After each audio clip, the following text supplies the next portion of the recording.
It is a great pleasure for the Minnesota State University Mankato Foundation to honor John Behrends as the 2018 Volunteer of the Year. John played football for the Mavericks in the late 1950s. It's been decades since he suited up for his alma mater, but he's still involved with the program. He drives the team bus, runs chapel services for the team, and is the current president of the Touchdown Club. And he rarely misses a game. My continued sitting up by the press box, helping the officials during games has been, I've drawn closer and closer with every year that I've grown older.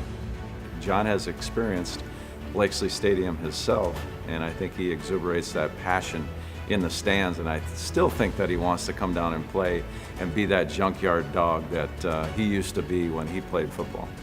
Now, however, his focus is on the young men playing for the Mavericks. He's enjoyed getting to know them over the more than 15 years he's been leading weekly chapel meetings and to seeing how those sessions impact their play. There's something special going on between the kids, even those who may not come to chapel, where they're feeling, and this sounds a little fluffy for a violent game like football. But there is a love that's going on among these players where they're really truly caring for themselves. It goes beyond the current situation. Coach Hoffner appreciates everything John does for him and his team. He's willing to do anything and everything he can within the NCAA rules, of course, but his passion is there. His pride for Minnesota State and Maverick football is over the top. I mean, he's all about athletics in general. He loves all the sports, but I think there's just a small part in his heart that says he loves football maybe just a little bit more. John is grateful to be able to work with student athletes who love the game as much as he does. I like working with young men who have a passion to play a game as well as it can be played at the level they play,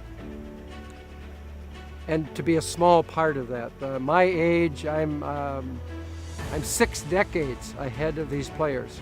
All of us grow older and more mature together. I tell them I love them. I said, there's nothing you can do about that. Giving of his time and talents is one way John can thank the university for helping him reach his goals. When I walked away, I had a degree and I had something in my hand that I could show somebody and say, I'm worth hiring.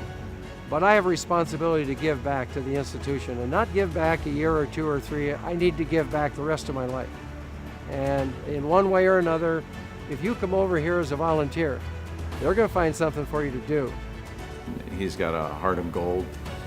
He makes all kinds of sacrifices in his life, and he will give away his life savings to MSU. There's a lot of people that probably have more capacity than John Behrends, but John Behrends will give you everything he's got from a personal standpoint and a financial standpoint.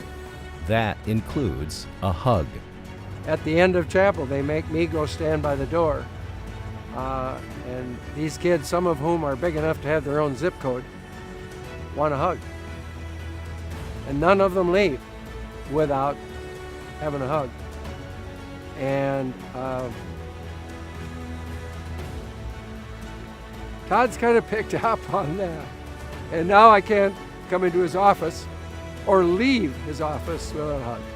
That may help explain why John can't be here tonight. The football team plays in Moorhead tomorrow, and John will be there with them. I have told the kids I would be at their ball games. It's my responsibility several years ago and certainly this year to conduct a chapel that is meaningful to the theme, the King and the Kid. We're 300 miles away, and it's not real easy to get somebody to do that job. And so I could get somebody to drive the bus. That would not be a problem. I feel a greater responsibility to serve these kids out here and the coaching staff and the Department of Athletics at MSU.